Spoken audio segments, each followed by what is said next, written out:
Bonjour, ici Blandine Chenot. J'annonçais le mois de février comme le mois du réveil des lionnes. Donc, j'organise tout au long du mois de février des interviews de femmes engagées qui suivent leur élan et qui vont jusqu'au bout de leurs rêves. Aujourd'hui, je reçois Maëlys Gros, qui est fondatrice de Circouleur. Bienvenue, Bonjour. Maëlys. Très heureuse de te retrouver. Donc, en quelques mots, Circouleur, c'est une entreprise qui crée la filière des peintures recyclées. Première Oui, et seule entreprise à ce jour. c'est ça. Avant, il n'y en avait pas de filière pour recycler les peintures, tous les fonds de pots de peinture qui restent à la fin de nos travaux, eh bien, ça finissait incinéré. Donc, quand on parle de peinture à l'eau, c'est un peu dommage de les brûler. Et nous, ce que l'on fait, c'est qu'on leur redonne une deuxième chance de finir en une bonne peinture qui va sur des murs. Donc, on la réutilise en matière première pour faire des nouvelles peintures derrière. Donc, il y a vraiment l'idée, dans le nom très bien trouvé, circulaire, de l'économie circulaire. Complètement, ouais. Un déchet devient une nouvelle ressource et cette notion de couleur, comme la peinture au final. Mm. Alors, cette aventure pour toi a commencé en 2015. Et Ouais. est-ce que tu veux nous parler un peu des étapes clés et du coup aussi un peu c'est l'envie là, qui était là de lancer, de créer cette entreprise, d'incarner ta vision? Donc, ouais, je me suis lancée au départ, c'était, juste, moi avec mon idée en 2015 en me disant: «Bon, bah, je vais faire ça». Et puis, bon, il y a eu pas mal d'étapes, hein, pour construire le projet, vérifier si d'un point de vue technique, ça pouvait être possible, d'un point de vue marché, si ça il y aurait un marché derrière et cetera. La société, finalement, je l'ai créée seulement en 2017, donc ça a pris 1 an et demi à peu près, parce que c'était déjà fin 2015, quand je me suis lancée, donc avant que la société soit créée. Puis une étape très importante, c'est, quand mon associée m'a rejointe, donc qui est elle aussi, une femme très engagée qui mérite, je pense le surnom de lionne. Ça va Yes. faire rigoler quand tu vas voir ça. Et qui, donc moi je suis d'un background technique, Mmh. donc tous les aspects techniques, tout ça, je maîtrise bien. Les aspects plus entrepreneuriat, je les ai appris au fur et à mesure. Et par contre, le côté commercial, marketing, je me sentais un peu short. Et donc, c'est pour ça que j'ai proposé à Marianne de me rejoindre. Et puis aussi parce qu'un projet, plus ça va, plus le temps passait et plus je me rendais compte à quel point c'était énorme en fait ce dans Oui. quoi je m'étais lancée. C'est quelque chose qui est très lourd à porter sur seulement les épaules d'une seule personne. Donc, à deux, on porte ça beaucoup mieux. Ah, génial. En fait, j'allais dire énorme, d'abord parce que vous avez le potentiel est énorme, de Ouais. toutes ces peintures qui ont ce potentiel d'être réutilisées et puis, aussi parce que votre ambition est grande de diffuser le plus largement possible cette pratique de recyclage des peintures. Ouais, tout à fait. Nous, on a estimé à 28 millions de litres de peinture qui pourraient être recyclés, qui ne le sont pas actuellement, pour l'échelle de la France. Mais on se dit aussi qu'il y a des choses à faire dans les autres pays. Une fois qu'on aura un truc qui marche bien en France, on pourra aussi essaimer et dupliquer ce modèle-là dans les autres pays. Donc, il y a énormément de choses à faire, ouais. D'où l'énormité. Oui, c'est ça, il y a vraiment Mm. un enjeu de développer, de grandir l'échelle, de votre rayonnement aussi. Et aujourd'hui, vous êtes une équipe de 11 personnes, donc je trouve ça Ouais. fabuleux. Il y a vraiment cette notion aussi de créer des emplois, une entreprise qui Mm, mm. grandit, qui crée de la valeur, d'abord du fait de l'impact environnemental, mais aussi par les emplois qui sont créés. Quelles sont, tes principales fiertés de toute cette aventure-là, déjà avec le recul que tu as ça fait combien de temps du coup? On est en 2021, 4 ans du coup qu'elle est officiellement, Ouais, lancée? 4 ans. Elle vient de fêter ses 4 ans, Super, là, à 2 jours près, l'entreprise. génial, Heu, donc hem, oui, alors des fiertés, il y en a plein qui sont arrivées au fur et à mesure, mais c'est vrai qu'il y a eu des moments qui étaient vraiment clés, à la fois sur le côté vraiment plus, Hem, technique, produit, la première fois où on a vu, une grosse cuve de peinture qui était en train d'être brassée, d'être fabriquée et de voir: «Mais ouais, c'est bon, la qualité, elle est bonne, c'est un bon truc, c'est pas juste un truc où tu le fais en labo et puis en fait, quand tu le fais dans la vraie vie, non, ça marche plus». Non, non, c'est ça y est, elle y est. Et puis, plus sur le côté humain aussi, nous, on on est vraiment content, c'est alors on travaille avec des personnes qui sont en ESAT, des personnes qui sont en réinsertion, et où on a une personne en moins en réinsertion, parce que c'est notre première réinsertion réussie, une personne qui est en CDI chez nous maintenant, alors que au départ, quand on s'est rencontrés, c'était quelqu'un qui était très éloigné du monde de l'emploi. Ah, c'est fabuleux, c'est magnifique. Et qu'est-ce que du coup cet élan, parce que dans le parcours entrepreneurial, il y a des embûches, il y a des challenges, q qu'est-ce que tu pourrais, nous dire de cet élan que tu as réussi à tenir? En plus, je sais que tu as eu un enfant, parce qu'on s'était déjà vu il y a quelque temps. Tu es devenue maman, donc parfois on a aussi, peut-être, moins de disponibilité pour notre entreprise, voilà, un quotidien un peu perturbé. À peine. Donc voilà, qu'est-ce Ouais, qui ouais, t'a complètement. permis d'activer l'élan, sur la durée? En termes d'élan, enfin, moi, Mmh. ce qui m'a vraiment lancé au départ d'un point de vue élan, c'était le côté, OK, ce sur quoi je vais bosser, sur quoi je vais passer une grosse partie de ma journée et que je vais mettre mon énergie dedans, c'est quelque chose qui va avoir un impact environnemental Mmh. positif. C'est vraiment de ce point-là que je suis partie. Et puis, bon, il y avait aussi d'autres choses. Je pense qu'il y avait aussi, je voulais un peu rendre fier mon mari, mais mais vraiment, c'était vraiment ce côté impact environnemental positif, je pense, qui était vraiment le gros point de départ. Et en fait, cet aspect-là, il est toujours là, mais il y a des choses qui se sont rajoutées au fur et à mesure. Alors, au fur et à mesure, il y a de plus en plus de défis, il y a de plus en plus de galères aussi, il faut le dire, Mmh. mais il y a de plus en plus aussi de choses qui donnent de l'élan. J'aime bien ce mot, effectivement. Et donc, ce qui s'est rajouté, j'en ai parlé tout à l'heure, c'est l'impact social. C'est que maintenant, je ne suis plus juste en train de me dire, oui, ces peintures, si nous, on ne les recycle pas, personne ne va les recycler. C'est aussi, oui, si on avance, ça fait plus de personnes qu'on va pouvoir aider. Et puis, c'est aussi, voilà, maintenant, c'est plus juste moi et si je me plante et c'est mon problème.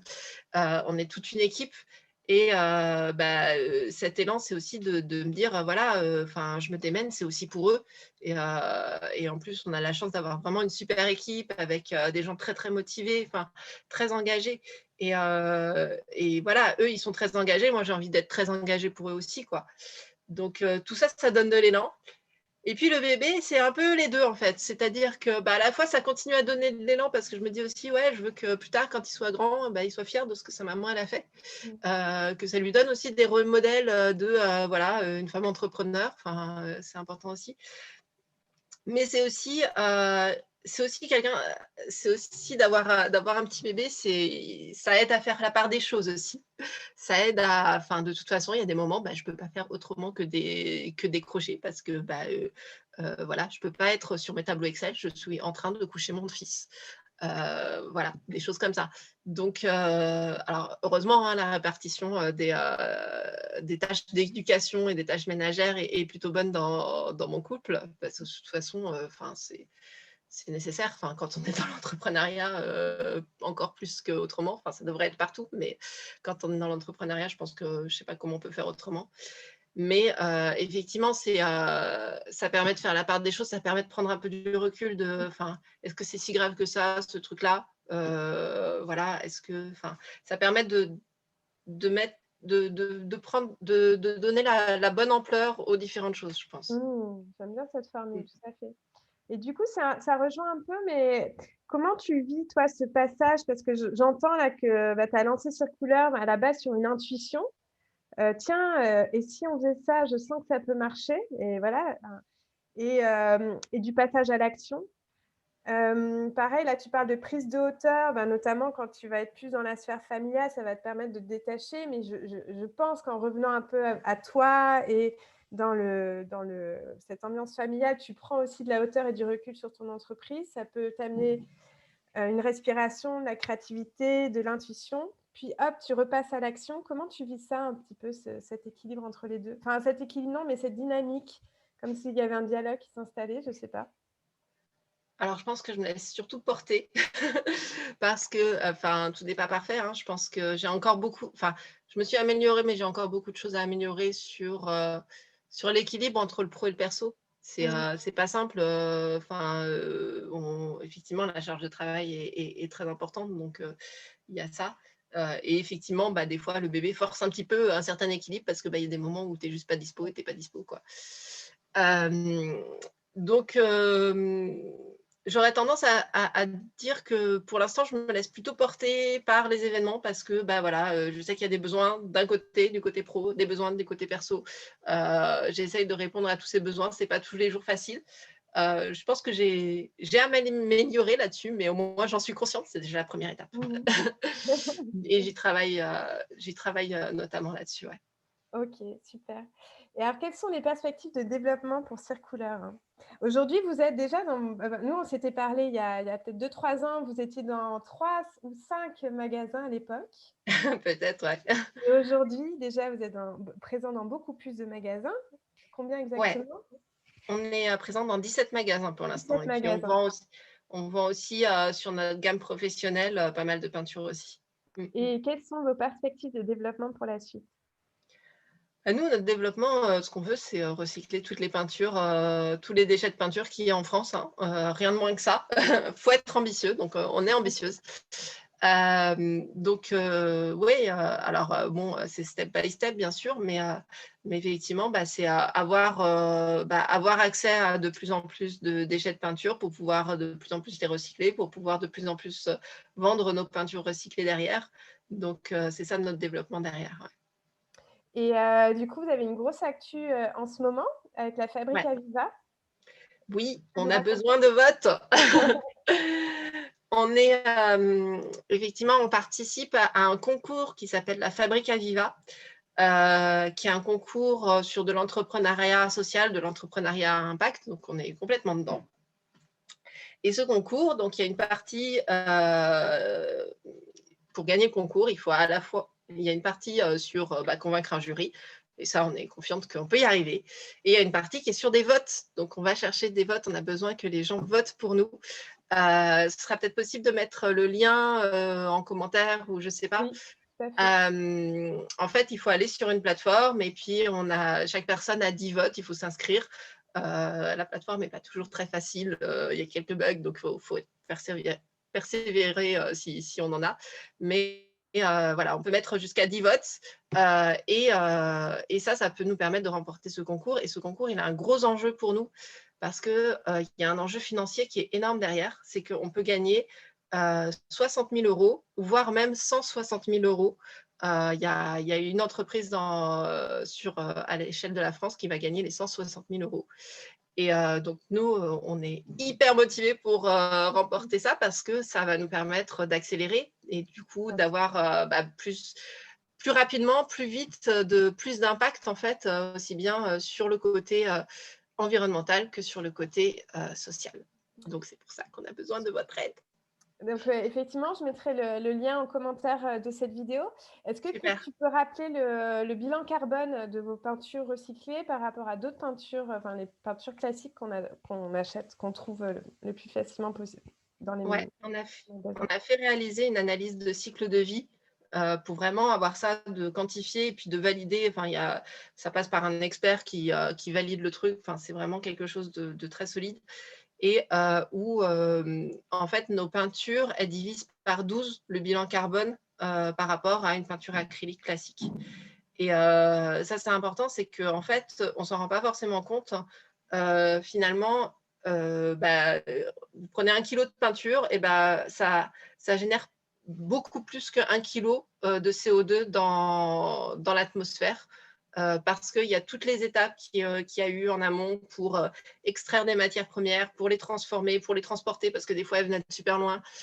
Tout ça, ça a beaucoup d'impact sur l'environnement. Donc, le plus facile pour quantifier, c'est le bilan carbone, mais il n'y a même pas que ça comme impact environnemental. Il y a l'utilisation d'eau, il y a plein de choses. Et donc, c'est nous, comme nos matières premières principales, c'est quelque chose qui, de toute façon, était destiné à être incinéré comme un mauvais combustible.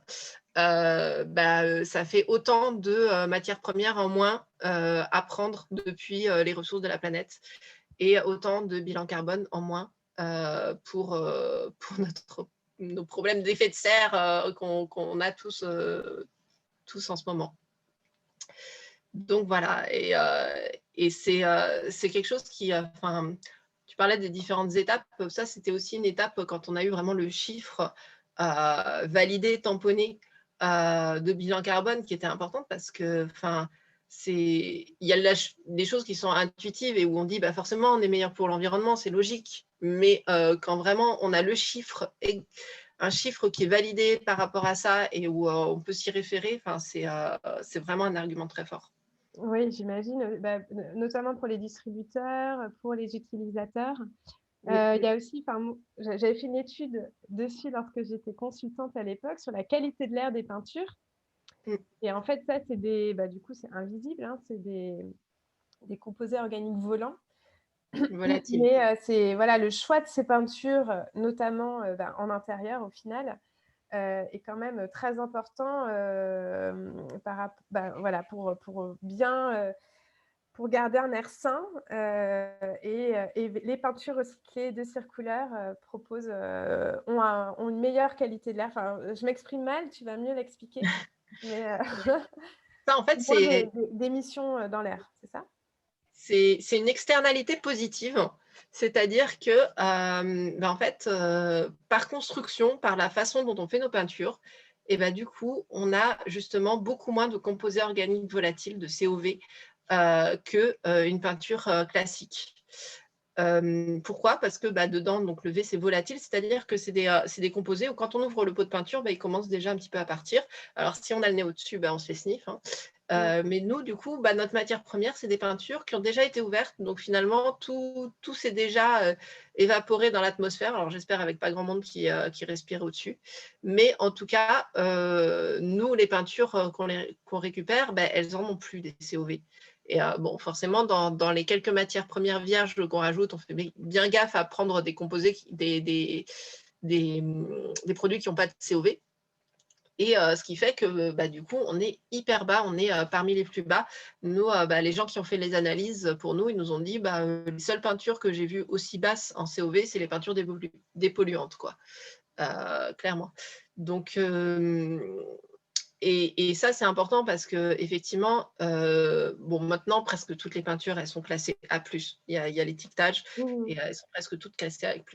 Mais ce qu'il faut savoir, c'est que pour être A+, il faut émettre moins de 1000 microgrammes de COV par mètre cube de l'air que l'on respire. Et 1000, c'est en fait beaucoup. Nous, on est à moins de 30. Ah oui, d'accord. Ah oui. Donc voilà, être A+, c'est pas le tout. Et donc nous, on est particulièrement très loin dans la classe A+. Et ce qui veut dire que la peinture que l'on produit, elle fait respirer beaucoup moins de composés organiques volatiles, quasiment pas par rapport aux peintures classiques. Donc, on a vraiment une entreprise qui vise un impact, qui crée de l'impact environnemental positif par le recyclage des peintures. Ces dernières ont moins de nocivité pour l'air et pour les personnes qui sont usagées. Et en plus, on a vraiment de l'insertion professionnelle concluante qui se conclut vraiment par de la création d'emplois et notamment pour des personnes qui étaient très éloignées de l'emploi. Voilà, écoute, moi, je vous souhaite beaucoup de… Ouais, rajouter, en fait, effectivement, on a ces 3 aspects d'impact. Et il y a un dernier aspect qui est important à mentionner, je trouve, c'est un peu un côté un peu militant qu'on a, c'est que, alors à la fois le fait que du coup, on en profite pour sensibiliser les gens à la problématique des déchets, mais aussi qu'on veut rendre cet acte de consommation responsable accessible parce que nous, on est comme peut-être d'autres gens qui vont regarder ce live, c'est-à-dire que quand on fait des achats et qu'on se dit tiens, je vais prendre le produit qui est un petit peu mieux pour la planète et qu'on se dit oui, mais vu le prix, il est 3 fois plus cher que le produit normal, ça va être un peu compliqué et puis finalement c'est une barrière qu'on franchit pas. Nous, on a fait le choix justement de vraiment avoir un positionnement prix qui soit à peu près équivalent à celui d'une peinture classique, une peinture acrylique classique de bonne gamme, hein, parce que de toute façon, on est quand même sur une qualité premium aussi, hein, qui fasse que justement, il n'y ait pas cette barrière de prix et que le fait de faire cet achat de consommation responsable qui est un acte engagé, il soit accessible même à des gens qui n'ont pas des budgets de fou quoi, sur leur peinture. Effectivement, c'est vraiment cette notion de prix peut freiner à l'engagement écologique. Donc là, c'est tout bénef. Quelles sont les couleurs disponibles alors, proposées par Circouleur? Alors, on a 14 couleurs qui Ah sont, ouais, ouais, donc 14 couleurs qui sont des couleurs très on les a choisies avec un cabinet de tendance pour avoir des couleurs vraiment sympas. Enfin, le but, c'est quand même la peinture, c'est aussi, quelque chose de ludique, quoi. Enfin, on est en train de refaire son intérieur, on a envie que ce soit joli, enfin, ça fait plaisir après, donc on a vraiment choisi des couleurs qui soient belles, qui soient douces, qui soient chic. Hem, donc pour les regarder, on peut aller, sur notre site. Bon, déjà, on peut les voir et puis, sur notre site, il y a marqué aussi la liste de nos magasins. Si vous voulez directement aller voir un magasin, là, il y a vraiment, le nuancier, peint, exactement avec la couleur. Comme ça, au moins, c'est vraiment la bonne couleur. On ne peut pas faire d'erreur. bon, super. Écoute, merci beaucoup. Le message est passé. On rappelle l'importance d'aller voter pour vous soutenir dans votre développement S'il vous plaît, Hélène. et dans le recyclage de toutes ces peintures tous ces fonds de peinture qui sont inutilisés et brûlés à tort. Il faut savoir en fait que dès qu'on incinère des déchets, c'est une consommation d'énergie vraiment hallucinante. Ouais. Donc, quand on sait on brûle des déchets qui n'auraient pas dû être des déchets, c'est là qu'on se dit vraiment on a perdu le bon sens et Circouleur contribue à ramener du bon sens dans la filière des peintures. Eh oui. Donc, Merci merci Maëlys. pour votre aide, hein. Du coup, effectivement, enfin, forcément, n'est pas c'est pas toujours le moment où on est en train de refaire son salon, donc on peut pas toujours être en train d'acheter de la peinture pour nous aider. Mais là, c'est un moment où vous pouvez, aider la filière, juste en donnant un petit peu de votre temps. Donc je vous remercie pour ça.